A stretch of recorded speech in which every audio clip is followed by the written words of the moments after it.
Okay, hi guys, this is our tutorial for figuring out how to make paper beads.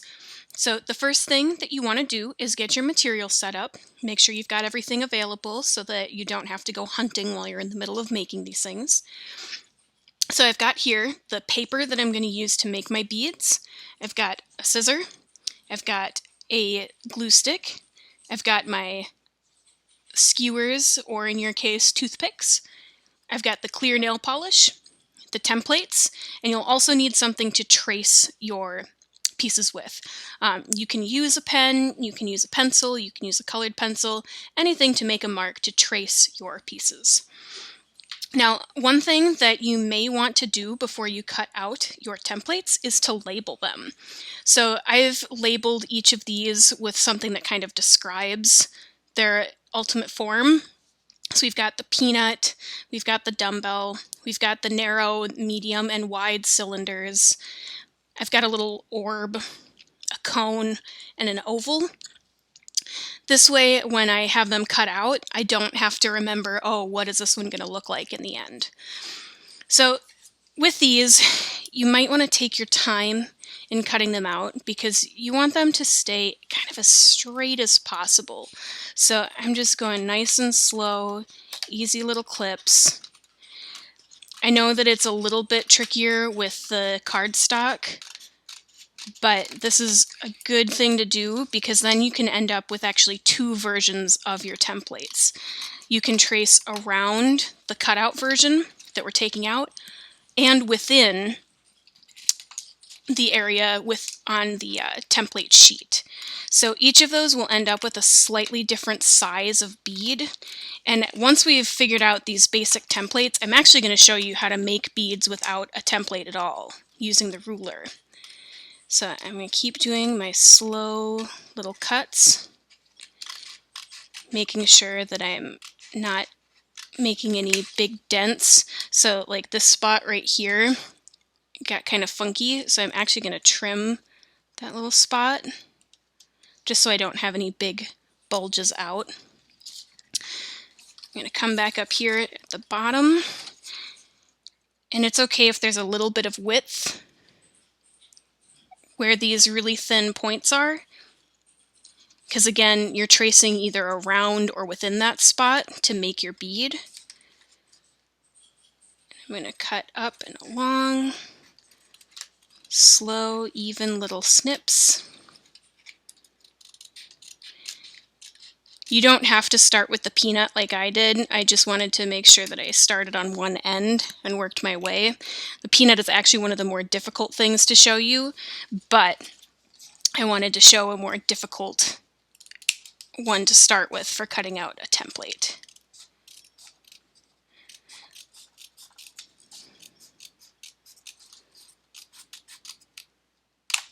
So now I have a cutout template, and I'm going to show you the two different ways you can use it. So again, you can line it up and use this part as a template, or you can use the piece that you just cut out as a template. Now, when you're actually getting ready to trace out your design and get ready to cut your bead, you'll want to flip your paper over, right? So you want to trace on the back side. That way, whatever you're using to trace your template and plan your bead isn't going to show up on the end product. The other thing that I recommend is not starting in the center of your page. That's just going to make it hard for you, and it's also going to end up wasting paper. So you'll always want to line up on a side. This minimizes the amount that you have to cut. This saves the paper that you'll use later, and it just, in general, makes it easier to store. So that's the first part for setting up. Okay, so at this point, I have all of my templates cut out, and I have my template sheet on the side because that's also a set of templates, and I'm going to show you how to use these templates to actually make your beads. So the first thing you're going to do is choose which template you want to use, so which bead form you're going to make. And just for the sake of these videos to start off with, I'm going to start with the medium cone, just because I think that that's going to be the easiest one to show you how to make and the easiest template to use. So I'm just going to slide all this stuff off to the side, and I'm going to flip over my sheet and have my template that's been cut out at the ready. Now, in this particular one, you can choose which side or which direction you want your pattern to go. If it turns out that you don't like any of the sheets that I gave you, you are welcome to use the back side as your own canvas and use the colored pencils to create your own designs. I'm going to use this one, and I think that because I've already got these spots cut out, I'm going to use this side over here. Now, like I said before, it's really helpful to line up a flat side with a flat side, just because it's less stuff to cut and less stuff to measure. Now I'm going to have my fingers holding at both ends to keep it tight to the paper and not move around. And I'm actually just going to start kind of in the middle here and go around my fingers, because then I can come back and fill in those last couple spots that I was missing as I move my fingers away. So now I technically have all 4 sides of this bead ready to go. Again, taking the scissors, doing even, straight cuts. I'm going to come in off the sides. Try not to get to the tip of your scissors when making a cut, because that's what makes those kind of rips. So I'm only going about 2/3 of the length down the scissor blade to make sure that I can get a nice clean edge. So even if my outline was kind of ugly, I can make it cleaner with the scissor itself. So here we have a paper bead made from our medium cylinder template. You can see how they're the same, but because of the different paper types, they're a different stiffness. Now, how do you use the template sheet, and how does it end up being different? Well, I'm going to line up my template sheet on the edge of the paper, just like so. So the spot where I had cut before becomes my edge. And this one can be a little bit trickier to use, but it ends up with a little bit smaller bead. So if you didn't quite like how big your bead ended up, this is a good trick to use to make something that's just a little bit smaller. Or maybe when you're making your design, you want to have a little bit of variety. So do you see how there is that much less length? Because on the template version, we're going all the way around the shape, whereas on this one, we're going within the shape. It'll still end up with the same cylinder form, they'll just be a little bit differently sized. So again, I'm going to cut it out with my even little snips, not letting my blade get all the way to the end because I don't want it to rip my paper. We don't want those little boogery bits.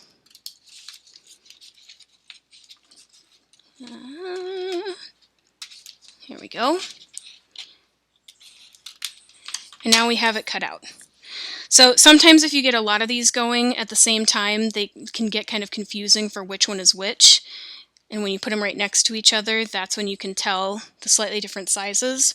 And sometimes we're a little bit inconsistent with our cuts, and that's okay. Now, just for the sake of being able to see what I'm doing, I'm going to put this paper back down because my table's white.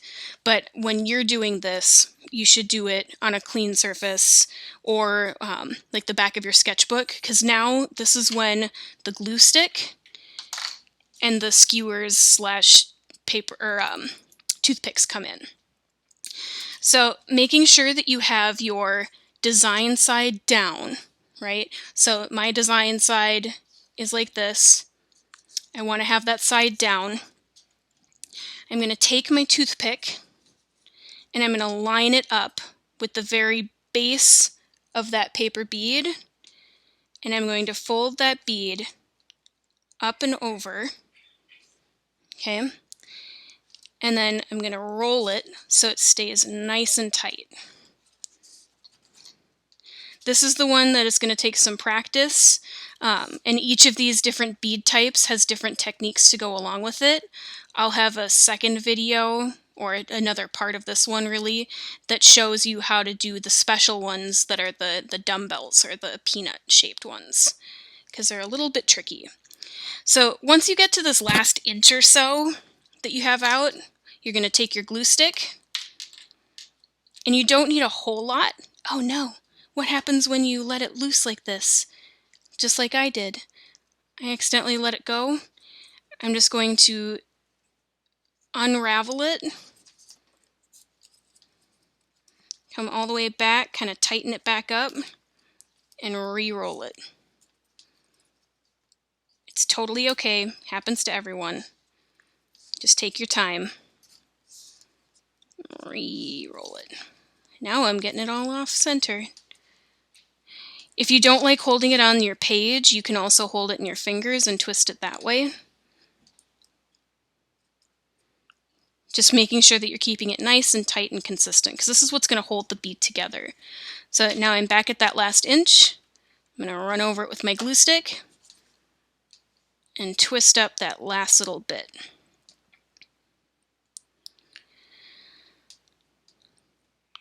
While the glue is still wet, you can kind of maneuver it around a little bit, fixing any last little things. But now this is a bead. Ta-da! But we want to be able to wear this, and paper is not very friendly when it comes to moisture. And that's where our nail polish comes in. So you're going to take your clear nail polish. For those of you who haven't used it before, just think of it like paint. For those of you who have, it's the same as always.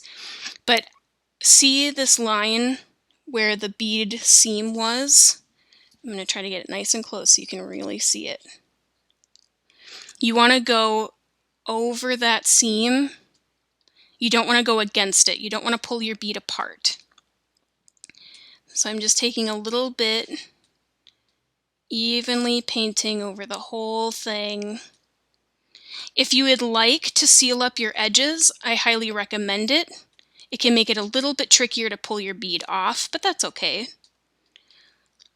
Spin your bead around like so. Again, I'm trying to go the same direction that I spun the bead to start with, just to make sure that I'm not pulling it apart and I'm really sealing up those edges. I'll close up my nail polish, and there is my painted, shiny paper bead. Sometimes you might need to add a second coat, and this is a good time if you have any kind of sauce containers, if you have any kind of foam. You'll want to make sure that this doesn't touch anything while it's drying, so I'm just going to set it over the edge of a sauce container like that. But if you have a little piece of foam, you can poke your toothpick into the foam. You can use a piece of popcorn. You can use... Actually, I wouldn't recommend using your siblings' toes. That's generally frowned upon. But you want to make sure that this can sit and dry for a little bit. I tried to pick up the rapid dry for everybody so it would dry as fast as possible, but you never know. It's better safe than sorry.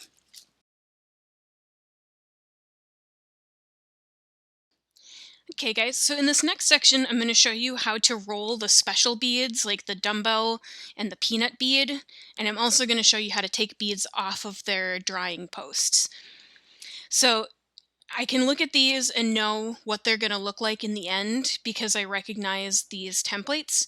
So I know that this is going to be the peanut bead because there's just one solid V in. And I know that this is going to be the dumbbell bead because there's this flat spot here. So when doing these kind of beads, there's this area that's going to be really big and tight and close to your toothpick, and then there's these little flangy bits that are a little bit trickier to deal with. So before I even get started with rolling these special ones, I'm going to put on a little bit of glue right at the end of that wide area. Now you can't see it because it's shiny, but know that it's there. Now again, I'm going to line up my bead with the edge of my toothpick, and I'm going to fold it up and over, if I can grab it, and I'm going to slowly kind of crimp it down over the toothpick so it's nice and tight, And I'm going to keep it as tight as possible, trying not to shift it along the toothpick as I roll it up here. Now I'm going to press down that area where I put that glue. And now you can do both sides at once, but I find that that's really hard. So I'm actually just going to do one side at a time and let this other one kind of spin. So I'm just focusing on this top one for now, spinning it and tightening it, spinning it and tightening it. And now I've got a couple inches left here, but I know that this is a convenient spot for me, especially in these really thin ones. So I'm just going to put my glue on it. Your fingers will get sticky over the course of making paper beads, so if that is a problem for you, you're free to wash your hands at any point. But honestly, it can kind of help you hold things in place as well. So now I have one side of this dumbbell bead done. I'm still twisting the same direction, still holding it as tight as I can, but now I'm twisting the other side and making my dumbbell bead have both sides. So again, I'm right at the end. If you leave your glue stick open so that you don't have to worry about capping and uncapping it all the time, that's not a problem if you're only working for a few minutes at a time. Just make sure that you close your cap before you walk away.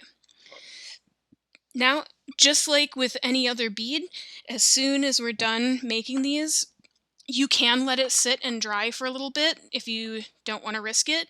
But honestly, I just start putting the nail polish on right away. And then in these ones that have these kind of big expanses, I'll start with a line of nail polish right where that seam is, just so it has a chance to kind of soak in there.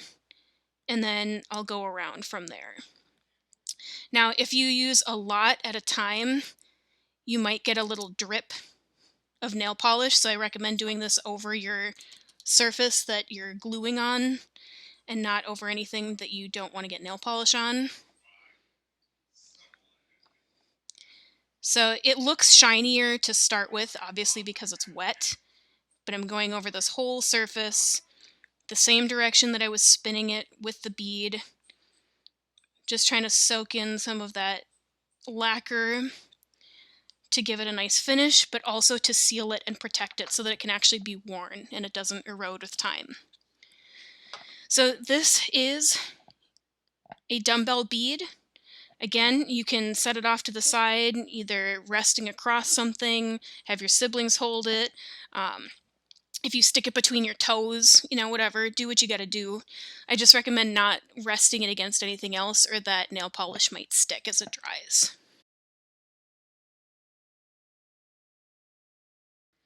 Okay, so this last part is regarding getting ready for setting up and getting your pieces actually put together. So once your beads have had a chance to dry, you need to pull them off of whatever drying post they're on. So when you're getting this ready to go, you're going to want to look for your seam so you can see what direction it's spinning, because as you pull it off, you kind of want to pull that same spinning direction, and I'm holding the bead in place and twisting the toothpick. This makes sure that your edges stay really nice and clean, and also makes sure that you don't rip apart your bead, especially when it comes to the special ones that have more surface area. So now I'm going to hold this up here so you can see this nice hole, because now this bead is prepared for stringing. Now, the thing that you have to think about is that most necklaces don't have just a single bead on them. If it does have just a single thing, that's usually called a pendant, and we will be making some of those throughout the course of this class, but paper bead stringing is not really about that. So over the course of this project, you're going to be making a variety of different bead shapes, but you're probably going to want to plan ones that go together. Right, so instead of just having a random mishmash of different beads, you're going to want to have ones that either repeat or look nice together, and that way you can have a piece that feels unified, right? It goes together. Even if you have a variety of different components, you can have the thing look complete and put together. The other thing to consider is how long your piece is going to be. So how many beads do you need to have ready, right? So in this First assignment, we're going to start with a necklace, and necklaces are usually about 18 inches. So we know that we need to have 18 inches at least worth of beads. Now, I highly recommend having extras. Having a few too many is better than not enough, and that way you can also choose if there's any that maybe you did a better job on, or maybe the way that the colors came out and the pattern came out in the end looks better than others. So it's always better to have a few extras. The other thing to consider is that you have these tremendous magazines, and they will be really helpful for you as far as practicing. So on this page here, I have a few bead templates set up. So because I know that I'm going to be repeating a bunch of beads, I can trace a bunch of the templates and have them repeat on here. Now, the magazines are really cool because they are, stress-free paper that you can use and practice with, but a lot of them might have really cool designs or pictures. Like, they're art magazines. They're going to look cool. You can use whatever magazines you have at home. This one happens to be a Costco mailer from last year, and I know that it'll still make cool beads. So you'll want to plan and have ready all the beads. If you're not sure that they're going to be long enough, you can measure each one and kind of think, okay, this one's an inch long and this one's, half an inch long, and I know I need 18 inches, so I need X number of beads. If you don't want to do that much math, you can just lay them alongside your ruler and say, okay, there's 12 inches, going to make a mark, and there's another 6 inches. Got it. But with that, you should be all set and ready to go. You're going to be making a variety of these beads to start with, and then starting next week, we'll start thinking about how they go together, both in color and form, and how you apply them in a piece.